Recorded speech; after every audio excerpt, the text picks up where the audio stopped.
ओम नमो भगवते वासुदेवाय। ओम नमो भगवते वासुदेवाय। भगवते वासुदेवाय। ओम नमो भगवते वासुदेवाय। ओम नमो भगवते वासुदेवाय। ओम नमो भगवते वासुदेवाय। नमस्कृत्यं नरं चैव नरोत्तमं देवीं सरस्वतीं व्यासं ततो जयामुदीरये। नष्टप्रायेषु अवद्रेषु नित्यं भागवतसेवया भगवती उत्तमा श्लोके भक्तिर्भवति नैष्ठिकी। कृष्णाय वासुदेवाय देवकी नंदनाय च नन्दगोपकुमाराय कृष्णाय नमो नमः। ओम ज्ञानतिमिरन्धस्य ज्ञानाञ्जनशलाकया चक्षुर्मिलितं येन तस्मै श्रीगुरवे नमः। श्रीचैतन्यमनोभीष्टं स्थापितं येन भूतले स्वयं रूपा कदाधीनं ददाति स्वपदान्तिकम्। वन्देऽहं श्रीगुरो श्रीयुतां श्रीगुरो वैष्णवांश श्रीरूपं साग्रजातं सहगना रघुनाथान्वितं तावदेतं सावधूतं परिजनासहितं कृष्णचैतन्यदेवं श्रीराधा कृष्णपादान् सहगना ललिता श्रीविशाखान्वितां च नमामि विष्णुपादाय कृष्णप्रेष्ठाय भूतले श्रीमते भक्तिवेदांत स्वामी नामिने। नमस्ते सारस्वते देवे गौरवाणी प्रचारिणे निर्विशेषा शून्यवादी पाश्चात्यदेशतारिणे। नमो महापुरुषाय कृष्ण प्रेम प्रदायते कृष्णाय कृष्ण चैतन्य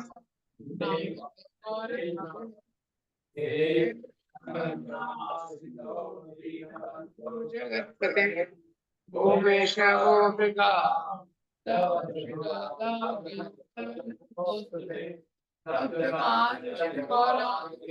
राधे वृंदावनेश्वरी विद्यमानस्तुते देवी प्रणमामि हरिप्रिये।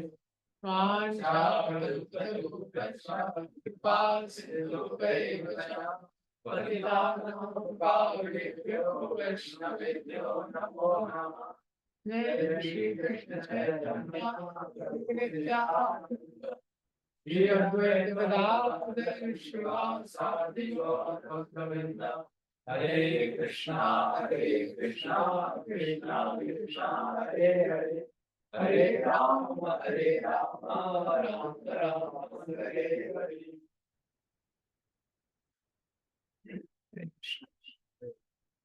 Today we discuss this second chapter, seventh verse, Srimad Bhagavad Gita. कार्पण्य दोषोपहता स्वभावा प्रच्छाम्य त्वां धर्म सम्मूढचेता शिष्यश्रुते अंशादिमां त्वां प्रपन्नम् यश्रेयानिश्चितं ब्रूहि तन्मे शिष्यस्तेऽहं शादिमां त्वां प्रपन्नम्। So 2.7 Bhagavad Gita. तो श्रीमद् भगवद गीता में सेकेंड चैप्टर सिक्स वर्स में अर्जुन कंफ्यूज हो जाते हैं। जो सिक्स वर्स है उसमें जो फिफ्थ वर्स है वहां तक अर्जुन का एनालिसिस चल रहा है। उसमें बहुत एनालाइज करते हैं जो सिचुएशन है, बहुत डिफिकल्ट सिचुएशन उनके लाइफ में आ गया।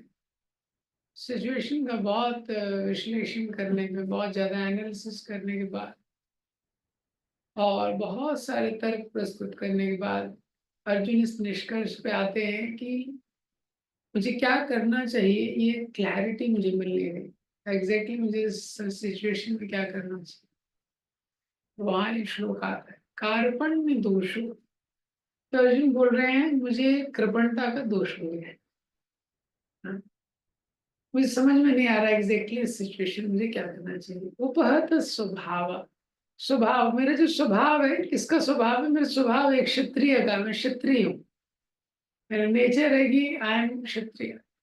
लेकिन उस स्वभाव के अकॉर्डिंग मैं कार्य नहीं कर पा रहा हूँ। क्षत्रिय को युद्ध करना चाहिए, धर्म के लिए मैं कर नहीं पा रहा हूँ। क्यों नहीं कर पा रहा हूँ मैं ऐसा? धर्म सम्मूढ़ चेता, धर्म क्या है उसके बारे में कंफ्यूज हो। धर्म सम्मूढ़ चेता, इस परिस्थिति में धर्म क्या है उसके बारे में कंफ्यूज। इसीलिए पृच्छामि त्वाम, मैं आपसे पूछ रहा हूँ, मैं आपसे पूछ रहा हूँ कि आप मुझे बताइए, यत श्रेयम, श्रेयम means what is best for me, long term welfare मेरे लिए क्या है? निश्चितम, निश्चितम, आप निश्चित करके बताइए कि मेरे लिए क्या बेस्ट है। क्योंकि आपने अगर डाउटफुल बता दिया, कुछ क्लियर नहीं बताया तो कंफ्यूज रहा। निश्चित करके आप सोच लीजिए और निश्चित करके मुझे बताइए। निश्चितम ब्रूहितन, यह श्रेयम निश्चितम ब्रूहितन में शादी माम, मुझे आप इंस्ट्रक्ट कीजिए। शादी माम मीन्स इंस्ट्रक्ट कीजिए। शादी नहीं है ये हिंदी वाला, शादी नहीं है, शादी माम था। तो क्यों इंस्ट्रक्ट कीजिए? प्रपन्नम, मैं आपके सरेंडर हूं, मैं आपकी शरणागत। तो ये श्लोक है 2.7। कृष्णा चक्रवर्ती बताते हैं कि भगवान अर्जुन से बोलते हैं कि तुम तो ये जो सारे 5 तर्क दे रहे हो शास्त्रों से दे रहे हो, लेकिन शास्त्रों में तो लिखा है कि जो क्षत्रिय है उसको युद्ध करना चाहिए, और तुम बोल रहे हो कि मैं तुम भिक्षा मांगोगे। ये तो अर्जुन बोलते हैं आप ही बताइए क्या करना चाहिए। भगवान बोलते हैं मेरे बताने का मतलब क्या है? क्योंकि मैं तुमको कुछ बताऊंगा, तुम और कुछ तर्क दे दोगे, मेरे तर्क को डिफीट कर दोगे। मैंने तो तुमको बताया कि तुम युद्ध करो, और तुम बोल रहे हो मैं कैसे युद्ध करूंगा। और मेरे मेरे ऊपर 2-3 एडजेक्टिव लगा दिए तुमने। आपका नाम मधुसूदन है, आपका नाम हरिसूदन है, आप शत्रुओं को मारते हैं, और आप मधु राक्षस को मारते हैं, लेकिन आप कभी अपने रिश्तेदारों को नहीं मारते। हाँ, तो अर्जुन बोलते हैं कि ठीक है भगवान, अभी मैं आपका स्टूडेंट, अब मैं आपका ना स्टूडेंट बनने तैयार हो गया, अब मैं तर्क नहीं करूंगा। तो ये जो श्लोक है इसका जो तात्पर्य प्रभुपाद जी ने बहुत अच्छा तात्पर्य दिया है 2.7 इस वर्ष का, आप लोग उसको पढ़ सकते हैं बहुत डिटेल में, जिसमें श्री प्रभुपाद जी बताते हैं इस संसार की जो सिचुएशन है, इसमें परप्लेक्सिटीज ऑफ मटेरियल लाइफ, परप्लेक्सिटी को एक्सप्लेन करते हैं। तो पहले भी हमने डिस्कस किया है, डिफिकल्ट सिचुएशन का सोल्यूशन होता है, लेकिन परप्लेक्सिटी मतलब ऐसी सिचुएशन जिसका कोई सोल्यूशन नहीं है। तो मटेरियल वर्ल्ड कैसे डिजाइन किया गया है, हर व्यक्ति के लाइफ में परप्लेक्सिटीज आती है। डिफिकल्ट सिचुएशन है उसका कुछ सोल्यूशन है, लेकिन परप्लेक्सिटी मतलब उलझन, उलझन जिसको सुलझा नहीं सकते, ऐसा उलझन। क्योंकि धागा उलझ जाता है ना, क्योंकि देखा है ना, वो सुलझा नहीं सकते, काटना पड़ता है। तो ऐसा उलझन, ऐसी परिस्थितियों से भरा हुआ है ये संसार। ये इसमें ऐसी परिस्थितियां हैं जिसका कोई सोल्यूशन नहीं है, और जो सोल्यूशन है वो अपने आप में प्रॉब्लम है। तो ऐसी परिस्थिति में निर्णय लेना बहुत मुश्किल हो जाता है व्यक्ति के लिए। ये ये तो ये श्लोक है 2.7, ये भगवत गीता का सूत्र है, इससे भगवत गीता प्रकट हो रही है। तो ये वर्स इलस्ट्रेट करता है principle of acceptance and service to guru. हम अपने जीवन में हरि गुरु वैष्णव का जो आश्रय है उसको स्वीकार करते हैं, उसकी आवश्यकता क्या है ये वर्ष बताता है। कि अर्जुन को सारा नॉलेज है, बट कार्पण्य, कार्पण्य मतलब जिसको नॉलेज नहीं है, नॉलेज होते हुए भी नॉलेज कई बार काम में नहीं आता है, जब लाइफ के प्रैक्टिकल सिचुएशंस में डील करना पड़ता है। ये तो प्रभुपाद जी इस परपोर्ट में एग्जाम्पल देते हैं कि नेचर का सिस्टम ही ऐसा है कि वो सबके लिए परप्लेक्सिटी उत्पन्न कर देता है। प्रॉब्लम्स इन मटेरियल वर्ल्ड में कैसे उत्पन्न होती है उसको कुछ पता नहीं चलता है। एग्जाम्पल दिया है फॉरेस्ट फायर का, प्रभुपाद जी ने 2.7 की परपोर्ट में एग्जाम्पल दिया फॉरेस्ट फायर का। जंगल में आग कोई लगाने जाता है? कोई लगाने नहीं जाता, अपने आप लग जाती है। और साधारण आग लगती है तो कोई उसको बुझा सकता है, फायर ब्रिगेड बुझा सकती है, लेकिन जंगल की आग लगती भी अपने आप है और वो बुझती भी अपने आप, उसको कोई बुझा नहीं सकता है। वो केवल जब बादलों की वर्षा, बादल हो गए, बादलों से बरसात होगी बहुत घनघोर, तभी वो जो आग है हो जाएगी। तो the problems in the material world are like forest fire, भौतिक संसार में जो समस्याएं फॉरेस्ट फायर की तरह। इसीलिए शास्त्र हमको बोलते हैं कि one should not remain in perplexities. हमारे जीवन में हमको ऐसी सिचुएशन में नहीं रहना चाहिए, we should look for a solution. हमको समाधान ढूंढना चाहिए, उसके लिए हमको स्पिरिचुअल मास्टर को अप्रोच करना पड़ता है।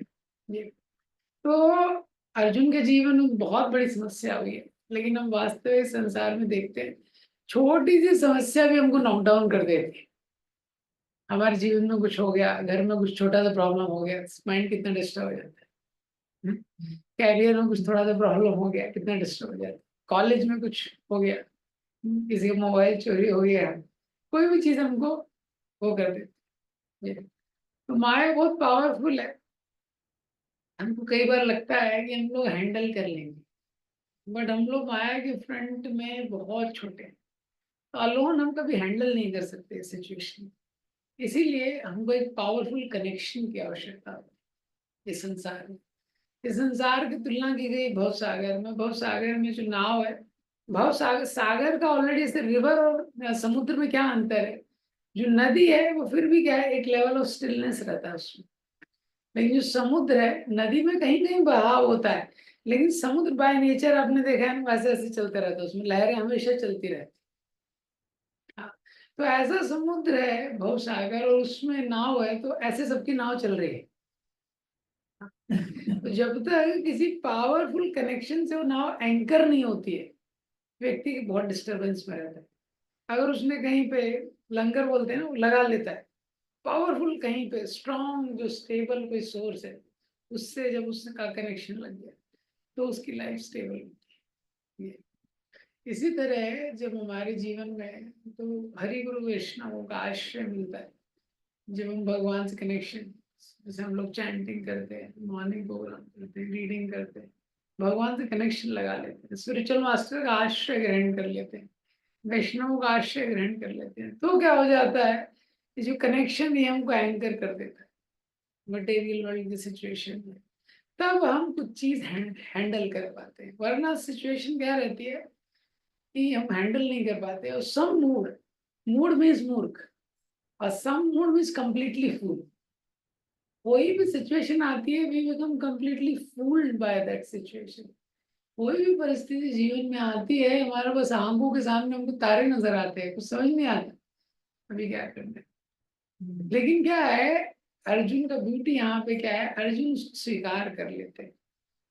वैसे तो हम सब लोग मूर्ख हैं, लेकिन अर्जुन का ब्यूटी क्या है, वो स्वीकार कर लेते हैं कि मैं मूर्ख हूँ। वो बोल रहे हैं सम्मूढ़ चेता, ये पहला चीज है आश्रय लेने के लिए, कुछ समझने के लिए। First thing is to understand I am fool. जब हम समझ जाते हैं कि हम लोग मूर्ख हैं, हम नहीं जानते हैं। हाँ, तो जब नहीं कोई व्यक्ति जानता है, उस भाव से जाता है, तो क्या है, सामने वाला जो बताता है उसको स्वीकार कर सकता है, उसका पालन कर सकता है।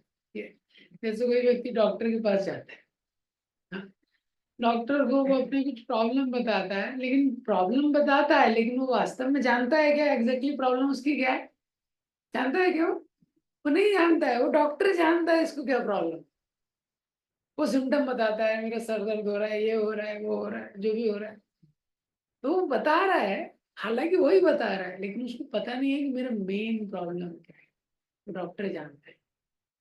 तो जब वो इस भाव से जाता है कि मैं नहीं जानता, और पेशेंट इसी भाव से जाता है डॉक्टर के पास, तो जो डॉक्टर कुछ बताता है तो उसको क्या है, शिष्य से हम स्वीकार कर पाता है। अगर वो इसी चीज में कन्विंस, अगर वो एक्सेप्ट नहीं करता है कि मुझे नहीं पता तो नहीं। ये तो सम्मूढ़ चेतन शिष्यस्ते हम, अपने आप को शिष्य के रूप में स्वीकार करना है। लर्निंग के लिए इम्पोर्टेंट, क्यों इम्पोर्टेंट है, क्योंकि लर्निंग होती है जब पोटेंशियल डिफरेंस होता है। जैसे इलेक्ट्रिसिटी फ्लो होती है, कैसे होती है, पोटेंशियल डिफरेंस होता है तभी फ्लो होती है। जैसे पानी है, ऊपर से नीचे गिरता है, पोटेंशियल डिफरेंस है।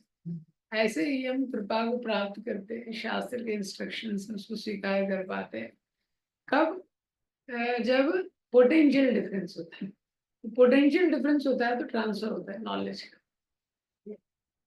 तो आजकल लोग स्पिरिचुअल सेशंस में भी आते हैं कई बार, या आध्यात्मिक सेशंस में आते हैं, बट वो ऑलरेडी कन्विंस्ड है अपने ओपिनियन को लेकर।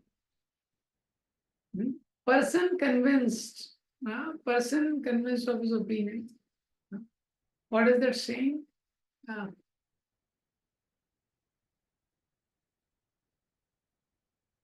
Baba did, huh?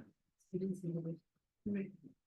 जो पर्सन अपने ओपिनियन पे कन्विंस रहता है तो वो कोई ओपिनियन का रहता है, वो चेंज नहीं होता है। उसका ओपिनियन जो है फिक्स रहता है। स्पिरिचुअल डिस्कशन में उसको बहुत ज्यादा बेनिफिट नहीं होता। क्यों? क्योंकि डिस्कशन में भी वो अपना ओपिनियन बताने आए। कई बार ट्रेन में हम डिवोटीज कुछ लोग मिलते हैं, देखते हैं कोई सैफरन कलर में, कभी किसी को देखते हैं तो किसी जिज्ञासा हो तो पहले आके बैठ सकते हैं, फिर बात करना चाहते हैं, फिर 5 मिनट बैठते हैं, पर वो बात करना नहीं चाहते हैं, बताना चाहते हैं। वो अपना ओपिनियन बताना चाहते हैं। ओपिनियन बताने में दोष नहीं है, लेकिन अगर उसके बाद श्रवण के लिए तैयार, वो केवल बताना चाहते हैं। तो बैठेंगे 5 मिनट, फिर बताना शुरू कर देंगे, हमने तो अच्छा इसमें ये सुना है, और देखिए कबीर ने इसमें ये बोला है, उसने उसमें ये बोला है। तो इस तरीके से होता है। तो इसलिए क्या है, परप्लेक्सिटी। परप्लेक्सिटी के लिए हमको स्पिरिचुअल मास्टर को अप्रोच करना बहुत इम्पोर्टेंट है। तो ये बहुत इम्पोर्टेंट श्लोक है समझाने के लिए। तो ये श्लोक जो है बहुत इम्पोर्टेंट, इसमें प्रिंसिपल बताए जा रहे हैं। पहला इसमें प्रिंसिपल है, अर्जुन की तरह जब हम आश्रय लेते हैं तो जीवन में कितना इम्पैक्टफुल चेंज आता है, हमारे लाइफ में कितना प्रभावशाली चेंज आता है। जो डीप लिसनिंग जो है उसमें बहुत ट्रांसफॉर्मेशनल पावर है। तो जब भी हम किसी चीज के लिए, जब जो कन्वर्सेशन होता है बहुत मीनिंगफुल हो जाता है, तो बहुत डीप लिसनिंग है। यहाँ पे अर्जुन प्रश्न कर रहे हैं, भगवान अर्जुन के प्रश्नों को सुन रहे हैं ये, और अर्जुन की भावनाओं को भी समझ रहे हैं ये। अर्जुन और कृष्ण के बीच में एक कनेक्शन स्टैब्लिश हो चुका है ये। So whenever in our life also we feel not only heard but also understood, then we become more receptive. और उसके बाद जो है, जो कन्वर्सेशन है बहुत मीनिंगफुल हो जाते हैं। जब हम किसी से प्रश्न करते हैं या कोई कन्वर्सेशन होता है, तो when we feel not only heard but also understood, ये तो ऐसा कनेक्शन स्टैब्लिश हो चुका है अर्जुन और कृष्ण के बीच में, बहुत डीप कनेक्शन है। और इसीलिए अर्जुन की लाइफ में ये मैसेज सुन के ट्रांसफॉर्मेशन होने वाला है। इसी तरह हमारे लाइफ में भी इसीलिए हमको समझना चाहिए, जो ट्रांसफॉर्मेशन होता है वो केवल कन्वर्सेशन से नहीं होता है, वो एक कनेक्शन से होता है। इसीलिए many times we hear many things on YouTube which are very inspiring, but there is no transformational change much. ये बट वही चीज जब हम सुनते हैं जिस व्यक्ति को हम जानते हैं और जिस व्यक्ति के थ्रू थोड़ा कनेक्शन है और एक फीलिंग है कि यस ही अंडरस्टैंड्स मी, वो व्यक्ति के थ्रू जब वही चीज सुनेंगे लेकिन थोड़ा ट्रांसफॉर्मेशन का चांस ज्यादा रहते हैं। ये तो अर्जुन और कृष्ण में जो कन्वर्सेशन हो रहा है, तो बहुत अर्जुन को ये फीलिंग है कि हाँ भगवान ने मुझे सुना है ये। इसलिए अर्जुन भी अपने हृदय को ओपन करते हैं और उनसे ओपनली प्रश्न करते हैं, and he become more receptive भगवान की गाइडेंस के लिए। तो वो आवश्यकता होती है वो सिचुएशन क्रिएट करने की। देखिए शास्त्रों में जहाँ भी एग्जाम्पल है, इतने सारे देवता हैं, वो जाते हैं किसके पास जाते हैं, भगवान के पास जाते हैं, इतने सारे प्रश्न करते हैं भगवान से, और भगवान के पास जाते हैं, बताते हैं भगवान रावण आ गया है, रावण देखिए इतना अत्याचार कर रहा है, हमको इतना परेशान कर रहा है। तो ऑलमोस्ट उनका सेम ही रहता है सब्जेक्ट मैटर। हिरण्यकशिपु आ गया है, सारे राज ने इतना अत्याचार हाहाकार मचा रखा है, लेकिन भगवान सुनते हैं। और ज्यादातर जगह आप भागवतम में देखोगे, सुनने के बाद भगवान बोलते हैं मुझे पता है। सुनने के बाद भगवान क्या बोलते हैं, मुझे पता है क्या चल रहा है। जैसे जब पृथ्वी माता गई, ब्रह्मा जी लेके गए पृथ्वी को कंस के समय, और उन्होंने बोला कि इतना अत्याचार चल रहा है, पृथ्वी पे अधर्म बढ़ गया है, कंस ने धर्म पे वो कर दिया है और ब्राह्मणों को इतना सता रहा है, इतना कष्ट दे रहा है। भगवान ने सब सुना, फिर भगवान ने बोला मुझे पता है, मुझे ये सब पता है। ये- पर लेकिन क्या है, जब भगवान ने उसको सुना तो पृथ्वी माता को भगवान ने भी बोला चुप, बोलने की जरूरत नहीं, मुझे पता है, सब ऑलरेडी पता है, तुम्हारा वही रोना धोना है तुम लोगों का। भगवान ने बोला मुझे पता है। तो फिर भगवान ने उसको बताया सोल्यूशन, तुम सब लोग जाओ, वृष्णि वंश में मैं आने वाला, तुम सब लोग उसमें अवतार लो, और मैं आऊंगा इस प्रकार से कंस का नाश करूँ। लेकिन ये अंडरस्टैंडिंग एक डेवलप होना इम्पोर्टेंट रहता है हमारे लाइफ में भी, फिर कनेक्शन, इसलिए प्रॉपर कम्युनिकेशन दोनों साइड से इम्पोर्टेंट रहता है। ये अभी सपोज क्या है कि कोई आता है, कोई प्रश्न करने आता है हमारे पास, कोई प्रश्न करने आता है, तो जैसे हम लोग प्रीचिंग करते हैं शुरू में, अलग अलग तरह के लोग स्टूडेंट क्वेश्चन लेके, कि हर क्वेश्चन को एंटरटेन करना जरूरी नहीं है, पर मैक्सिमम क्वेश्चंस को एंटरटेन करना जरूरी है, क्योंकि इम्पोर्टेंट क्वेश्चन नहीं है, इम्पोर्टेंट वो व्यक्ति है। वो क्या है? जैसे हम सुनते हैं प्रभुपाद से भी, किसी ने कोई बहुत एब्सर्ड क्वेश्चन कभी कभी पूछ लेते थे प्रभुपाद के डिसाइपल, तो प्रभुपाद स्पिरिचुअल वर्ल्ड में मच्छर है क्या? तो तभी प्रभुपाद जी ने आंसर किया है, अगर मच्छर है भी वहां पे तो वो काटते नहीं। ये- लेकिन ज्यादातर क्वेश्चन, अभी किसी क्वेश्चन पूछा नहीं, अरे तुम्हारे पास दिमाग है कि नहीं, किसी ने सपोज क्वेश्चन पूछा, आपने बोला तुम्हारा दिमाग है कि नहीं, तो अभी आगे क्वेश्चन पूछ सकता है क्या? क्लोज हो गया, वो कन्वर्सेशन क्या हो गया, क्लोज हो गया। हाँ, क्यों? क्योंकि वो कुछ क्वेश्चन पूछ रहा है, उस क्वेश्चन के पीछे उसका कुछ बैकग्राउंड हो सकता है। जो व्यक्ति जो क्वेश्चन पूछ रहा है, नया व्यक्ति, उसका कुछ बैकग्राउंड हो सकता है। तो यहाँ पे क्या है, अर्जुन अपना क्वेश्चन पूछ रहे हैं, तो अर्जुन पूछ रहे हैं कि मेरे को युद्ध नहीं करना है, क्यों नहीं करना है उसके बारे में बता रहे हैं। तो वो सोच रहे हैं कि मैं अपने कुल का ध्यान दूं, कुल धर्म का ध्यान दूं, ये है। या तो फिर मैं राज्य प्राप्त करूं, ये राज्य के लिए भगवान बोल रहे हैं, थोड़ा कंफ्यूज हो गए कि कुल धर्म का ध्यान दूंगा तो क्षत्रिय धर्म का पालन नहीं होगा, कुल धर्म क्षत्रिय धर्म में से क्या महत्वपूर्ण है, ये। तो ये सब अर्जुन कंफ्यूज हो गए, ये। तो लेकिन भगवान ने उनके प्रश्न को सुना पहले अध्याय में, तो अर्जुन ने अपने क्वेश्चन को अच्छे से फ्रेम किया, और ये 2.7 मेन क्वेश्चन है। यहाँ पे अर्जुन पूछ रहे हैं what is the main thing to do, मेरे को अपने जीवन में what is the right thing to do, क्या महत्वपूर्ण चीज है जो मुझे अपने जीवन में करनी चाहिए। तो व्यक्ति को भी कई बार हमको उसको हेल्प करना पड़ता है to come to the right question, क्योंकि राइट क्वेश्चन भी कई बार व्यक्ति पूछ नहीं पाता है। जब कोई व्यक्ति क्वेश्चन पूछता है, आप उससे वापस क्वेश्चन पूछेंगे धीरे धीरे, तो अर्जुन यहाँ, अर्जुन से भगवान वापस क्वेश्चन पूछ रहे हैं, और अर्जुन को हेल्प कर रहे हैं to raise the quality of his question.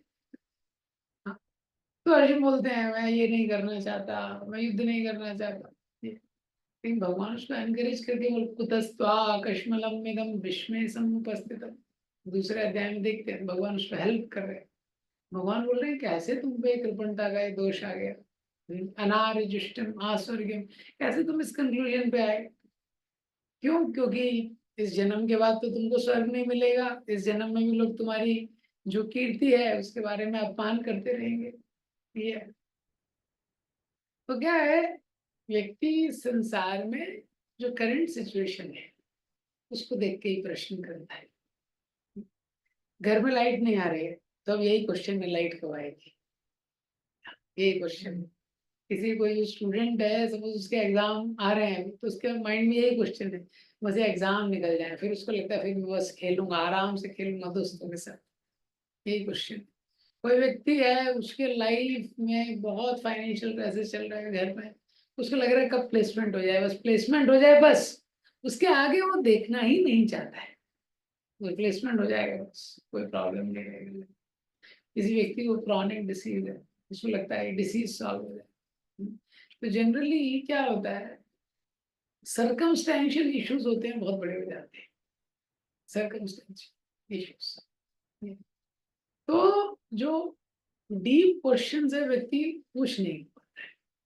दूसरा क्या होता है कि कभी कभी जो सर्कमस्टेंसेस है वो हमको डीप सोचने पे मजबूर कर देते हैं। स्पेशली जब किसी के घर में किसी की डेथ हो जाती है, जनरली जब डेथ होती है तब कई लोग भक्ति में मिलते हैं, सोचने भी मजबूर हो जाते हैं what really matters in life. कोई सपोज अच्छा खासा व्यक्ति था, उसकी हेल्थ अच्छी खासी थी, सडनली डेथ हो गई, लोग सोचने में मजबूर हो जाते हैं कि जिंदगी वास्तव में क्या है, जिंदगी और मृत्यु के पीछे जिंदगी मुझे क्यों जीनी चाहिए, इसमें क्या प्राप्त करना चाहिए। कोई बहुत सक्सेसफुल पर्सन है, सीईओ है, बहुत इंटेलिजेंट है और हेल्दी है, सडनली डेथ हो गई। आजकल हार्ट अटैक 50 के नीचे वालों को भी इतना ज्यादा है। तो उस सिचुएशन में व्यक्ति सोचने लगता है तो मुझे हाउ शुड आई एक्ट। तो अर्जुन की लाइफ में भी एक ऐसी सिचुएशन क्रिएट हो गई है। तो अभी क्या है, अर्जुन एक डीपर क्वेश्चन पूछ रहे हैं, what is the right thing to do. तो अभी तक तो क्या है, वो युद्ध करना है, जीतना है, राज्य मिलेगा तो राज्य करेंगे बस। लेकिन सडनली ऐसी सिचुएशन क्रिएट हो गई, ये जो एल्डर्स हैं, भीष्म पितामह, द्रोणाचार्य, ये सब सामने खड़े हैं और युद्ध में इतने लोग मारे जाएंगे, कुल धर्म नष्ट हो जाएगा, स्त्रियां प्रदूषित हो जाएंगी। ये सब चीजों का विचार करते हुए जो अर्जुन है वो कंफ्यूज हो गए। आइडियली लोगों को शास्त्र बोलता है कि ऐसी परिस्थिति का वेट नहीं करना चाहिए। ये परिस्थिति तो सबके जीवन में आएगी, पर अर्जुन की तरह शायद हम लोग क्वेश्चन नहीं कर पाएंगे। अर्जुन ऐसा क्वेश्चन क्यों कर पा रहे हैं, क्योंकि जिंदगी भर ही spend himself life long to deliberate on what is meaningful. ये वैदिक संस्कृति का प्रोडक्ट है अर्जुन। हमारे जीवन में क्या होता है, जब सिचुएशन बहुत इंटेंस हो जाती है, हमको लगता है बस से सॉल्व हो, इसके आगे हम लोग नहीं सोच पाते। अर्जुन ने ट्रेंड है वो वैदिक संस्कृति, हमेशा उन्होंने यही इसी चीज पे विचार किया है कि what is the right thing to do, what is meaningful to do. इसीलिए इतनी कठिन परिस्थिति है। नहीं तो जो कठिन परिस्थिति आती है, कई बार व्यक्ति एकदम उसे टेंशन में आ जाता है। किसी यहाँ किसी का डेथ हुआ, किसी को कुछ डिसीज हुआ, तो लोग यही सोचते हैं why is this happening to me, मेरे साथ ऐसा क्यों हो रहा है। हम लोग तो अच्छा करते हैं, हमारे साथ गलत क्यों हो रहा है, यही प्रश्न आता है ना। और ये सिचुएशन कब सॉल्व होगी, इससे ज्यादा कोई सोच पाता है, नहीं सोच पाता। जबकि हम देखते हैं कि लाइफ में चीज रिपीट हो रही। तो डीपर क्वेश्चंस को आज we have to raise the quality of our questions. Sanatan Goswami और चैतन्य महाप्रभु के पास गए जब रूप गोस्वामी, सनातन गोस्वामी क्या प्रश्न करते हैं, के आमी के आमा के नोता पुत्र, मैं कौन हूँ, मैं क्यों इतने कष्टों में हूँ। वो प्राइम मिनिस्टर थे। वो प्राइम मिनिस्टर ऐसा प्रश्न करेगा कभी साधु के पास जाके, मैं कौन हूँ, मैं क्यों इतने कष्ट में हूँ। प्राइम मिनिस्टर और फाइनेंस मिनिस्टर दो लोग जा रहे हैं चैतन्य महाप्रभु के पास, तो क्या प्रश्न कर रहे हैं, के आमी के आमार के नोताप, मैं कौन हूँ, क्यों मुझे जीवन में इतना कष्ट हो रहा है। और क्या बोलते हैं, पीपल आर कॉलिंग मी पंडित, लोग सोचते हैं कि मैं पंडित हूँ और मैं इतना मूर्ख हूँ कि उस पर विश्वास कर लेता हूँ। ये सनातन गोस्वामी, रूप गोस्वामी के जीवन में कोई उनको बीमारी नहीं थी, देखने में इतने सुंदर थे, 6 भाषाओं में पंडित थे। हाँ, और इतने बुद्धिमान थे, जब प्राइम मिनिस्टर और फाइनेंस मिनिस्टर उनको बताया गया था, सब लोग उनसे बहुत प्रशंसा करते थे, प्रेम करते थे। और नवाब हुसैन शाह का आदर राज जिनके पास। But they are asking deeper question, क्या ये संसार में हर व्यक्ति की मृत्यु होनी है। नचिकेता यमराज के पास गए, यमराज 2 दिन लेट आए। हाँ, तो यमराज ने बोला मैं 2 दिन लेट आया हूँ, 2 वरदान मांग। नचिकेता ने प्रश्न किया, मृत्यु के बाद क्या होता है। कितना डीप क्वेश्चन। और यमराज इस प्रश्न के बदले में उनको सारी संपत्ति देने रेडी थे। बोले पृथ्वी मांग लो, हीरे जवाहरात मांग लो, राज्य मांग लो, इस प्रश्न से मुझे मुक्त कर दो। Deeper question, what is beyond birth and death. जो इंटेलिजेंट मनुष्य है वो यही प्रश्न करता है। हम लोगों को अपने जीवन में इंतजार नहीं करना चाहिए कि इस तरह की कोई समस्या आ जाए और आईसीयू में पहुंच जाएंगे तब प्रश्न करें। उससे पहले ही प्रश्न कर लेना चाहिए, how we can live meaningful life. जो भी हम जीवन व्यतीत कर रहे हैं उसमें हमको क्या करना महत्वपूर्ण है। तो ये गीता का पहला प्रश्न है, what is the right thing to do. वैसे तो गीता को बोला जाता है ये गीत है, Gita is a song of God, love letter of Krishna. तो भगवान ने गीत गाया है, लेकिन इस गीत में क्या है, बहुत ही फिलोसफिकल क्वेश्चंस के आंसर दिए गए हैं। गीत है लेकिन फिलोसफिकल है। हाँ, पूरा गीता जो है ये क्वेश्चन आंसर है। अर्जुन ने 17 प्रश्न पूछे हैं, भगवान उसके आंसर देते हैं। और ये जो 17 प्रश्न है ये वो टेक्निकल प्रश्न है, ऐसा है। लेकिन ये सारे जो प्रश्न है वो उसका मूलभूत प्रश्न, ये पहला प्रश्न 2.7 में है क्या, कि अर्जुन पूछ रहे हैं भगवान से कि व्हाट इज धर्मा। ये अर्जुन का प्रश्न है, व्हाट इज धर्मा। और इस प्रश्न के उत्तर में बाकी सारे प्रश्न। तो अर्जुन ने ये प्रश्न नहीं किया अपनी सिचुएशन को लेके कि शुड आई फाइट और नॉट फाइट, ये प्रश्न नहीं है अर्जुन का। आप देखेंगे ये प्रश्न नहीं, अर्जुन का प्रश्न इवॉल्व हो गए कि केवल में युद्ध करना है कि नहीं करना है। ना ही अर्जुन ने यह प्रश्न किया व्हाट इज माय धर्म, कि मेरा धर्म क्या क्या। अर्जुन का प्रश्न है व्हाट इज धर्म। इसीलिए ये जो गीता का मैसेज यूनिवर्सल है, हम सबके लिए ये जानना महत्वपूर्ण है कि धर्म क्या है। तो जब भी लाइफ में कोई प्रॉब्लम आती है वो इंडिकेटर है।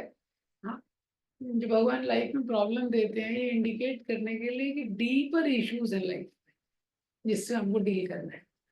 हमारे घर में कुछ इशू चल रहा है, हमारे खुद की लाइफ में कोई इशू चल रहा है, फैमिली वालों के साथ कुछ इशू चल रहा है। हाँ, तो वो इशू को हमको सॉल्व करना महत्वपूर्ण है, लेकिन डीपर लेवल पे जाना भी बहुत महत्वपूर्ण है, डीपर लेवल। तो भगवान अर्जुन का ये जो प्रश्न है कि धर्म क्या है, इसके आंसर को भी अलग अलग लेवल पे देते हैं। हाँ, तो अर्जुन का प्रश्न क्या है कि what is dharma, what is the right thing to do. धर्म क्या है और क्या चीज मुझे करनी चाहिए। तो उसके लिए गीता में भगवान 3 चीजें अर्जुन को बताते हैं। 3 चीजें क्या बताते हैं, पहला चीज कि तुम्हें क्या करना चाहिए उससे पहले तुम्हें ये समझना पड़ेगा कि तुम कौन हो। जब ये पता चलेगा कि रोल क्या है तभी तो गोल डिसाइडेड होगा ना। हाँ, पहला चीज बताते हैं कि तुम कौन हो। ये तो दूसरे अध्याय में भगवान बताते हैं कि हमारा आइडेंटिटी क्या है। तो हु वी आर, तो शुरू के फर्स्ट चैप्टर में भगवान बताते हैं कि क्योंकि हम आत्मा है, और हाँ कैसे इस संसार में ब्यूटीफुल डिटैचमेंट, ऐसे हमको कार्य करना है, कर्तव्यों को करना है, प्रॉब्लम्स में कुछ प्रैक्टिकल एक्शन लेना है, सो नहीं जाना है प्रॉब्लम्स आ गए सामने। लेकिन क्या है, ब्यूटीफुल डिटैचमेंट, डिटैच रह के, क्योंकि प्रॉब्लम्स को हम पूरी तरह सॉल्व नहीं कर सकते, संसार ऐसे ही। इसी ब्यूटीफुल डिटैचमेंट को क्या बोलते हैं, कर्म। दूसरा चीज भगवान अर्जुन को बताते हैं कि whose we are, who we are and whose we are means to whom we belong to। हम सब लोग अलग अलग परिस्थिति में हैं, भौतिक परिस्थिति, अलग अलग शरीरों में जीव है, अलग अलग परिवारों में है। ये सारी सिचुएशन उसके लिए क्रिएट की गई है। किसी को देश में जन्म हुआ है, किसी परिवार में जन्म हुआ है, किसी प्रकार का उसको शरीर मिला है, और शरीर के अंदर एक सॉफ्टवेयर है जिसमें माइंड है, इंटेलिजेंस है। ये सारी चीजें हैं, बट अल्टीमेटली हम इस जगत से बिलोंग नहीं करते। हम बोलते हैं हम भारत, हमारा एक देश है, हमारा एक शरीर है, एक परिवार, ये सारे हमारे ऊपर हैं बिलोंगिंग्स। लेकिन अल्टीमेटली हम लोग इस संसार से बिलोंग नहीं करते, हम लोग स्पिरिचुअल वर्ल्ड से बिलोंग करते हैं। स्पिरिचुअल वर्ल्ड में भगवान रहते हैं। वो भगवान कैसे हैं, उनका क्या नेचर है, कैसे भक्तों के साथ आदान प्रदान करते हैं, ये मिडल 6 चैप्टर में गीता में दिया हुआ है कि कैसे हमारा जो कनेक्शन है वो भगवान से है। तो अगर हमको धर्म समझना है तो समझना पड़ेगा कि मैं कौन हूँ। दूसरा, मैं कहाँ से बिलोंग करता हूँ। हम लोग स्पिरिचुअल वर्ल्ड से आ गए हैं और ये मटेरियल वर्ल्ड में प्रॉब्लम हैंडल कर रहे हैं। तो जब तक उस स्पिरिचुअल वर्ल्ड में नहीं जाएंगे, कितना भी प्रॉब्लम को सॉल्व कर ले, अल्टीमेट सोल्यूशन नहीं होगा। अल्टीमेटली हमको अपने घर पे वापस जाना पड़ेगा, जो हमारा एक्चुअल घर है, जहाँ से हम एक्चुअली बिलोंग करते हैं, वो भगवान के पास। तो वो गीता के मिडिल 6 चैप्टर में दिया गया है, भगवान कौन है, भगवान के पास कैसे जा सकते हैं, भगवान का जो स्पिरिचुअल वर्ल्ड है उसका क्या। और तीसरा चीज है वेयर वी आर, तीसरा चीज भगवान गीता में बताते हैं कि हम लोग कहाँ हैं ये समझना महत्वपूर्ण। तो अगर हमको अपने धर्म का पालन करना है, सबसे पहले पता होना चाहिए कि मैं कौन हूँ। दूसरा, मैं कहाँ से बिलोंग करता हूँ। हम लोग स्पिरिचुअल वर्ल्ड से बिलोंग करते हैं। हमारा कनेक्शन भगवान से इटरनल कनेक्शन हम सब ये। तो जब ये चीज क्लियर रहेगी कि हम भगवान से बिलोंग करते हैं और भगवान के साथ हमारा इटरनल कनेक्शन है, तो व्यक्ति क्या है, प्रयास कर सकता है। कहाँ पे? अब हम हैं कहाँ पे? Where we are, material world में। तो मटेरियल वर्ल्ड के बारे में लास्ट 6 चैप्टर में डिस्क्रिप्शन दिया है, कैसे मटेरियल वर्ल्ड है, अपसाइड डाउन ट्री से उसकी तुलना की है। हाँ, मटेरियल वर्ल्ड रिफ्लेक्शन की तरह है। यहाँ पे वास्तविक सुख नहीं है, यहाँ पे रिफ्लेक्शन है। जैसे पेड़ के ऊपर हार टंगा हुआ है लेकिन नदी में क्या है, प्रतिबिंब दिख रहा है। इसी तरह मटेरियल वर्ल्ड में रिफ्लेक्शन है।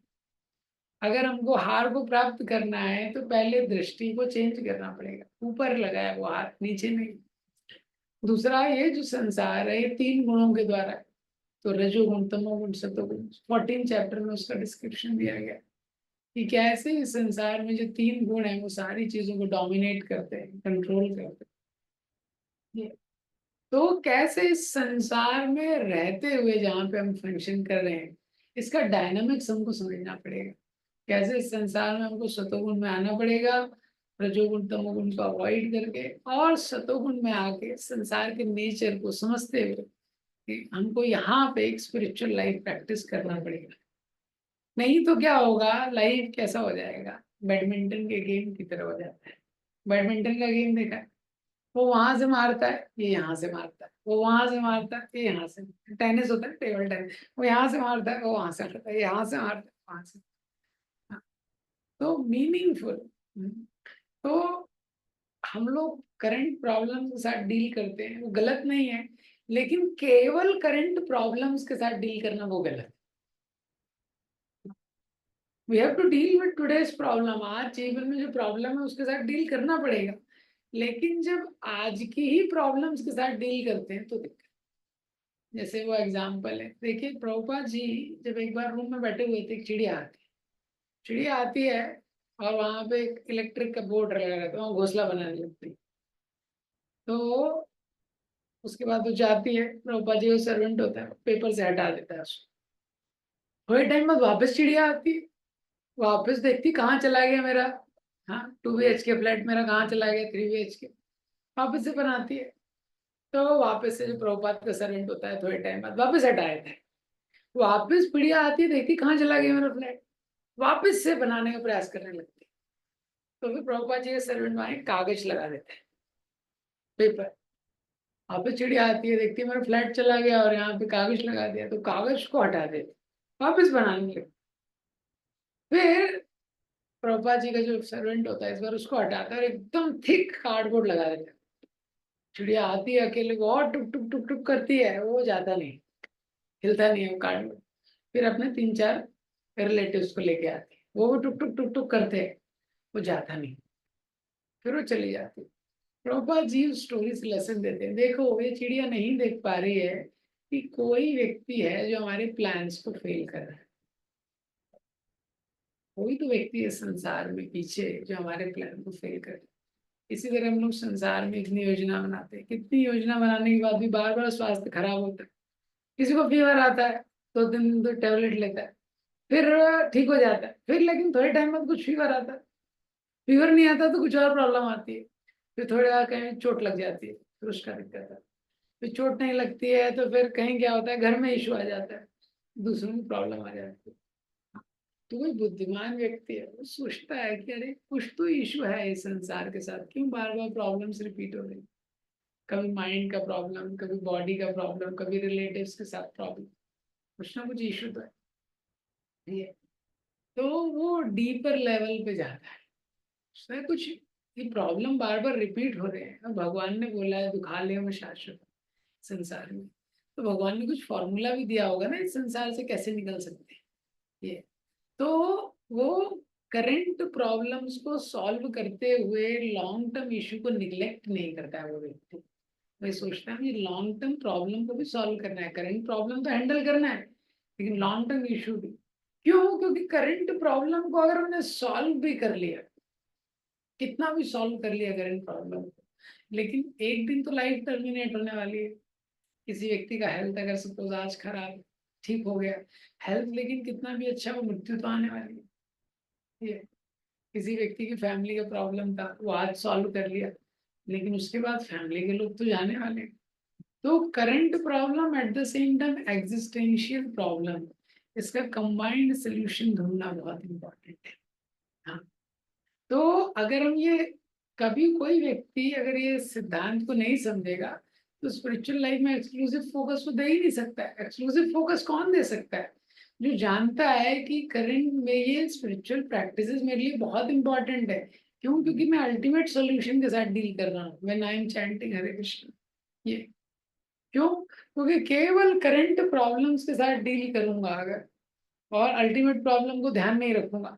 हाँ, किसी की हेल्थ एकदम अच्छी थी, सडनली डेथ हो गई, तो वो एकदम सक्सेसफुल था बिजनेस में, करंट प्रॉब्लम है कैरियर अच्छा नहीं है, लेकिन बिजनेस में बहुत अच्छा था, सडनली रिसेशन आ गया, हाँ सडनली कुछ इशू आ गया, तो फिर उस पर्सन को डील करना ज्यादा मुश्किल होता है। दूसरा, अभी वर्णाश्रम का सिस्टम नहीं है, तो अभी हम लोग वर्णाश्रम की तरह हमको ये बहुत इंपॉर्टेंट है समझना। पहले के समय में एक्सक्लूसिवली एक ही काम करते थे लोग। 25 25 साल तक वो बच्चा गुरुकुल में है ना, 5 से 25, तो कोई कनेक्शन नहीं ज्यादा उसका घर में कहीं पे, केवल स्पिरिचुअल लाइफ पे फोकस करता था, सारी चीजें शास्त्रों के एसेंस को सीख लेता था। फिर 25 साल गृहस्थ आश्रम, और गृहस्थ आश्रम के भी इतने सारे रूल्स रेगुलेशन सबको फॉलो करता था। 50 हुआ, 51 से 75 वानप्रस्थ, कोई कनेक्शन नहीं फैमिली से, मोबाइल नहीं, कुछ नहीं। आजकल ऐसा एक्सक्लूसिवली कर सकते हैं क्या? नहीं कर सकते, बहुत मुश्किल है। तो आज के डेट में हमारे लिए और इम्पोर्टेंट है कि स्पिरिचुअल लाइफ को शुरू से ही अच्छे से प्रैक्टिस करना, क्योंकि स्पिरिचुअल लाइफ को शुरू से प्रैक्टिस नहीं करेंगे तो लेटर उसको करना बहुत इम्पोर्टेंट, बहुत मुश्किल हो जाएगा। तो इसीलिए यहाँ पे अर्जुन को भगवान ये प्रिंसिपल बता रहे हैं, उसको हेल्प कर रहे हैं। तो क्या है, अभी तक अर्जुन का जो अंडरस्टैंडिंग है वो अलग था, यहाँ पे अर्जुन के अंडरस्टैंडिंग को भगवान रिवाइज कर रहे हैं। कई बार क्या होता है, मैथ में क्वेश्चन सॉल्व करते हैं और व्यक्ति का सपोज क्वेश्चन सॉल्व करने के पहले स्टेप में गलती हो गई, तो जब पहले स्टेप में गलती हो जाती है ना, तो आगे वो सारे फॉर्मूले सही लगाए, सारा मैथ्स का इक्वेशन सही लगाए, लेकिन वो क्या है, गलती हो जाए, गलती ही रहेगा उसका, वो सोल्यूशन राइट नहीं आएगा। कब तक राइट नहीं आएगा? जब तक वो वापस चेक करते करते करते पहले स्टेप को चेक नहीं करेगा। और ये देखो, पहले स्टेप में चेंज करने की आवश्यकता है। ये इसी तरह है, कई बार हमारी जो अंडरस्टैंडिंग रहती है उसको रिवाइज करना बहुत इम्पोर्टेंट है। तो जब हम स्पिरिचुअल लाइफ में आते हैं, हमारी अंडरस्टैंडिंग रिवाइज होती है। स्पिरिचुअल लाइफ से पहले हमको लगता है कि हाँ बस कैरियर हो गया, घर में कुछ बस इतना हो गया, बस थोड़ा बहुत पढ़ाई हो गया, बस हेल्थ अच्छा रह गया, लाइफ सक्सेसफुल हो जाएगी, मेरी लाइफ बहुत सक्सेसफुल रहेगी। लेकिन स्पिरिचुअल लाइफ में आते हैं, हमारे फाउंडेशन को ही रिवाइज करते हैं, क्योंकि हमारी बेसिक डेफिनेशन ही गलत है लाइफ में। तो बेसिक डेफिनेशंस को रिवाइज किया जाता है कि देखिए वो सही नहीं है, पहले अब हम बेसिक डेफिनेशन को रिवाइज करें। बेसिक डेफिनेशन क्या है कि हम लोग इस संसार में अटके हुए हैं, और इस संसार के साथ एक बेसिक प्रॉब्लम, प्रभुपाद जी बोलते थे, don't complain of problem because you have put yourself in a problematic place. Problems के बारे में कंप्लेन मत कीजिए, क्योंकि ऐसी प्लेस में आपने अपने आप को डाल दिया।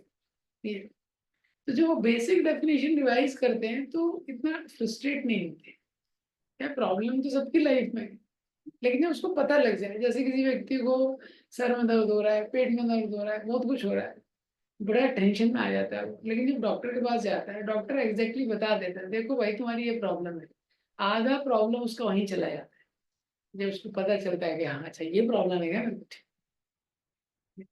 इसी तरह जब हम समझ जाएंगे कि मटेरियल वर्ल्ड में एक बेसिक प्रॉब्लम है, तो क्या है, हम लोग वो, जैसे कुछ लोग देवी देवता के पास जाते हैं कि वो शिव जी के मंदिर में जा रहे हैं, संतोषी माता के मंदिर में नहीं जाए।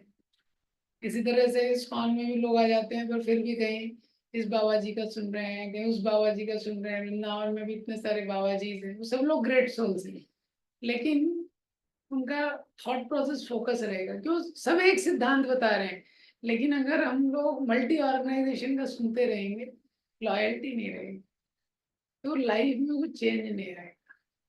क्योंकि सिद्धांत वही फॉलो करना है, प्रिंसिपल वही फॉलो करना है। हमको अपने जीवन की डेफिनेशन है उसको रिवाइज करना महत्वपूर्ण है। ये तो इस तरह की सिचुएशन जो अर्जुन की लाइफ में आई है, जो एक तरह से अच्छा सिचुएशन है। कोई भी जो प्रॉब्लम्स है या ऑब्स्टेकल्स है, इसीलिए शास्त्रों के अकॉर्डिंग उसको बोला गया ऑब्स्टेकल्स और अपॉर्चुनिटीज। क्यों? क्योंकि जब अपॉर्चुनिटी आती है तो हम लोग थोड़ा सोचने पे मजबूर हो जाते हैं। किसी की गाड़ी चल रही है ना 200 kilometre per hour, 150 kilometre per hour, लेकिन सडनली एक बड़ा सा ब्रेकर आ गया, तो क्या करना पड़ता है? ब्रेक लगाना पड़ता है। ब्रेक लगाता है तो अच्छा है। अगर 200 किलोमीटर पर आवर की स्पीड में चल रही है और ब्रेकर आ गया और ब्रेक नहीं लगाया तो क्या होगा? तो बहुत खतरनाक एक्सीडेंट होगा। हाँ, पता नहीं चलेगा गाड़ी कौन सी कंपनी की थी। ये भी नहीं पता चलेगा एक्सीडेंट। इसी तरह लाइफ में भगवान देखते हैं कि कई बार हम लोगों की दिशा सही नहीं रहती। तो अगर कोई मटेरियल लाइफ में सक्सेस के पाथ पे चल रहा है, वो सोचता है बस हार्ड वर्क की टू सक्सेस, आगे बढ़ता रहता है, भगवान कुछ की घुमा देते हैं, तो एक ब्रेक लगाना पड़ता है। तो ब्रेक लगाता है तो उसको समझ में आता है कि हाँ, मुझे और भी कुछ करने की आवश्यकता है, मुझे लाइफ में कुछ चीजें सोचने की आवश्यकता है। तो लाइफ में ये इम्पोर्टेंट है to slow down and to think. Passion और गुडनेस में ये अंतर है। पैशन में एक्शन बिफोर रिफ्लेक्शन, गुडनेस में रिफ्लेक्शन बिफोर एक्शन। हमारे जीवन में वर्तमान स्थिति में कुछ प्रॉब्लम्स है, वो अग्री है, लेकिन वो प्रॉब्लम को कैसे सॉल्व करना है ये सोचना पड़ेगा। कैसे सॉल्व करना पड़ेगा, अल्टीमेट सोल्यूशन कैसे होगा। इसीलिए बिगर पिक्चर इंपॉर्टेंट है, लाइफ की बिगर पिक्चर देखना। तो शास्त्र हमको बिगर पिक्चर दिखाते हैं। तो जब बिगर पिक्चर हमको समझ में आती है, ओवरऑल पिक्चर, और उसके साथ हम करंट प्रॉब्लम्स को डील करते हैं, तो वो बेस्ट वे है डील करने का। हाँ, तो इसलिए भगवान एजुकेट कर रहे हैं। भगवान केवल बोल रहे हैं, छोटा बच्चा कुछ पूछता है घर में, माता बोलते ये करो, ये मत करो, ये करो, ये मत करो, ऐसे बोलते हैं ना उसको। लेकिन आइडियली लाइफ में we have to educate people how to take decisions. We should not take decisions for them. कोई व्यक्ति आपसे कुछ पूछता है तो आप बोलेंगे अच्छा ये प्रॉब्लम ये कर दो, ऐसा बोलना अच्छा नहीं।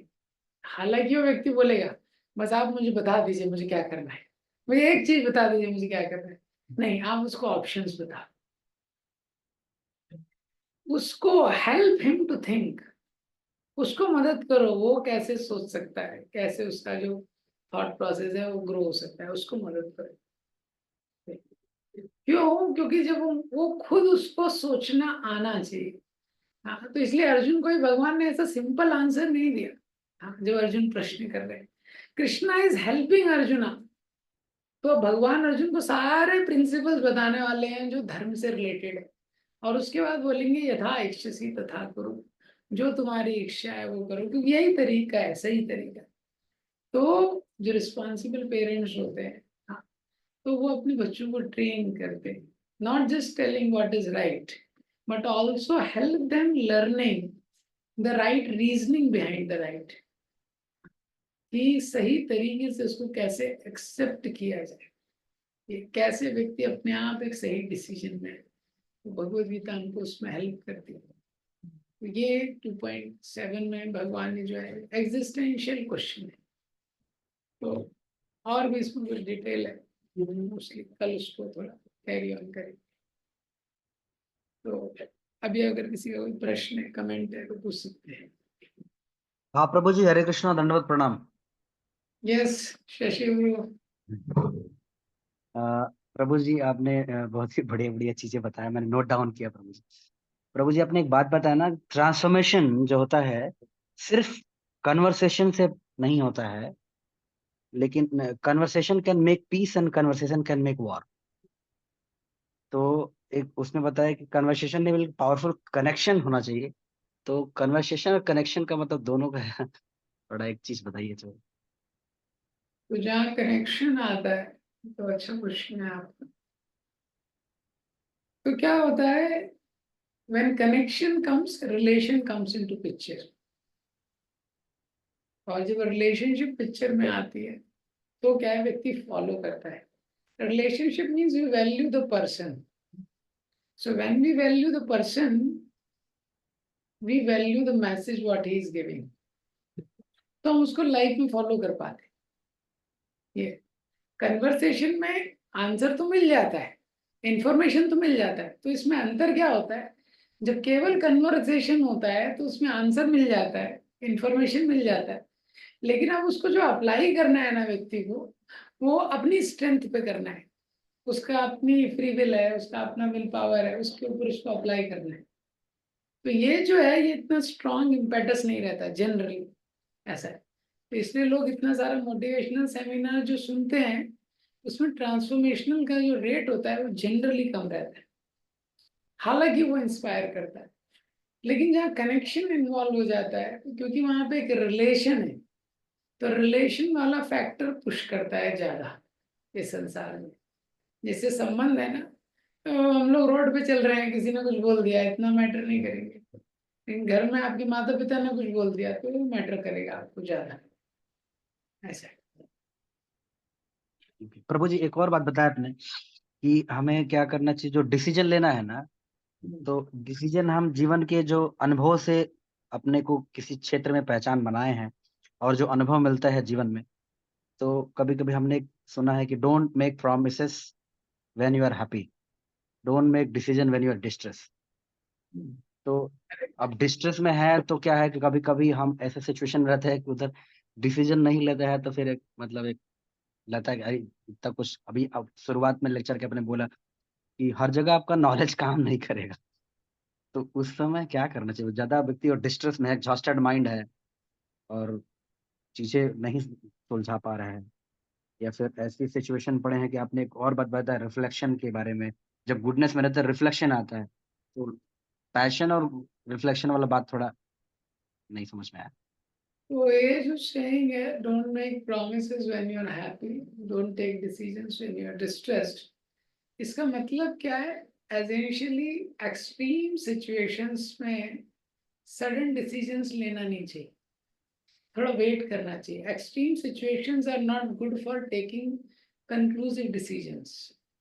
तो जब बहुत एक्सट्रीम सिचुएशन हो, हस्बैंड वाइफ में झगड़ा हो गया और तभी डिसीजन ले रहे हैं, तो वो अच्छा नहीं.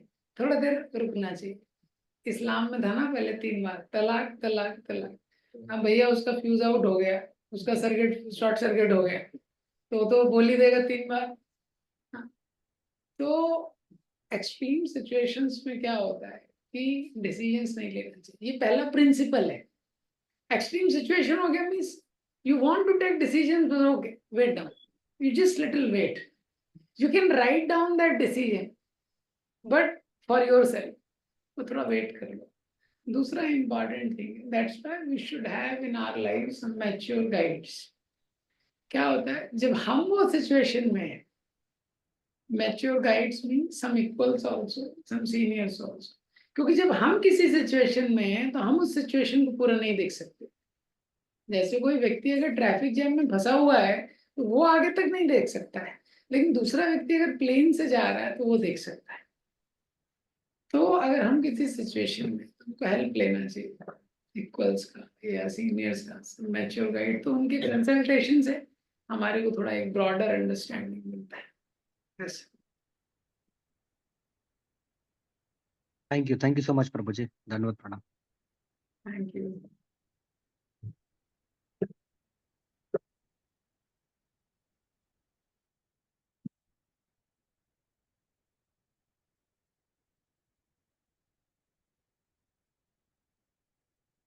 So okay, yes, any question?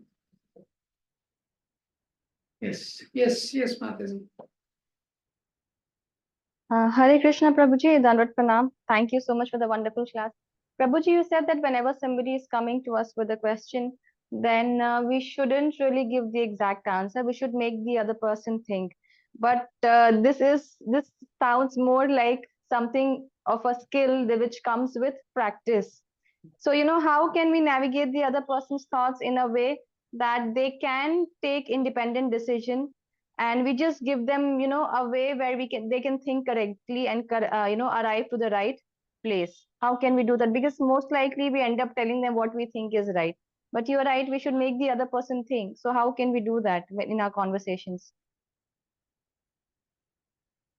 तो यस, अच्छा क्वेश्चन है माता जी का प्रश्न है, दूसरे व्यक्ति को हमको कैसे हेल्प करना चाहिए नेविगेट करने के लिए थॉट प्रोसेस को, जिससे खुद वो अपना सही डिसीजन ले सके। क्योंकि कई बार हम भी उसको बता देते हैं कि क्या राइट है। इसमें दो चीजें हैं। पहला, इसका हार्ट है, heart of everything is a service attitude. किसी भी व्यक्ति को जब हमको गाइड करना है, कुछ भी करना है, we should have a desire to serve. वो डिजायर बहुत महत्वपूर्ण है। We should have a genuine desire that I want to serve him in the current situation. तो जब ये डिजायर हमारे हार्ट में होगा तो Krishna will give us intelligence. ये एक प्रिंसिपल है। We should have a desire, I want to serve that person, serve a particular person. तो ये डिजायर अगर नहीं होगा तो स्किल फेल हो जाएगा। तो we should have a desire, how can I help him, how can I serve, ये डिजायर। दूसरा, उस डिजायर के साथ then we should try to help like that. We should try to help him by telling what all are the possible circumstances which can happen. कोई भी situation, उसके क्या क्या outcomes हो सकते हैं। We should tell him, अगर ऐसा करेंगे तो ये outcome होगा, ऐसा करेंगे तो ये outcome होगा, ऐसा। और अगर relation बहुत strong है और that person is asking and you also feel that I should also tell my opinion also, and that person is also asking and you also feel that telling my opinion will also help. So after telling both the options, we can tell our opinion also. That is not a problem. But then we can let that person decide. That person should decide. But इसका foundation है कि we should genuinely think how we can serve the other person. That is one thing. Second thing is when people take their decisions, they also take responsibility. When we take decisions, then they don't take responsibility. इसीलिए when we help them, okay, you take decision. Now in this situation, you little bit think how to come out of the situation. What all you think. So when he is forced to think, तो वो जब व्यक्ति थोड़ा brainstorming करता है, churning करता है और अपनी डिसीजन पे आता है, तो डिसीजन का वो रिस्पॉन्सिबिलिटी लेता है। अब डिसीजन पे आएगा तो दो ही चीज हो सकती है, सक्सेस या failure. So success will give him confidence and failure will also give him learning. Like that. But if we take decision for him every time in the case, then what happens? When we take decision for him, then in that case, if he fails, he does not feel that I failed. He feels that I failed because, Proji told me this. So Proji का decision गलत है। वो ये नहीं सोचता कि मैं गलत हूँ या मैं उसको नहीं कर पा रहा हूँ। जनरली वो ऐसा सोचता है कि वो डिसीजन गलत है। तो फिर क्या है, उसका वो जो रिलेशनशिप है, जो मोर इम्पोर्टेंट फैक्टर है डिसीजन से, वो अफेक्ट हो जाता है। ये बिकॉज ये सिचुएशन में वो सक्सेसफुल होता है या फेलियर होता है, वो इतना बड़ा इशू नहीं है। मेन इशू है कि उसका रिलेशन अच्छा रहना चाहिए, वो अफेक्ट हो जाता है। So that is why we help him in taking a decision. This is a general protocol. Generally, you should help a person to make a decision. At times, we can express our opinion. And underlying principle is we should pray to Krishna and should have a feeling to try to serve. So if we have that feeling, then Krishna will facilitate the exchange in a particular way that is beneficial for both. That way. Okay?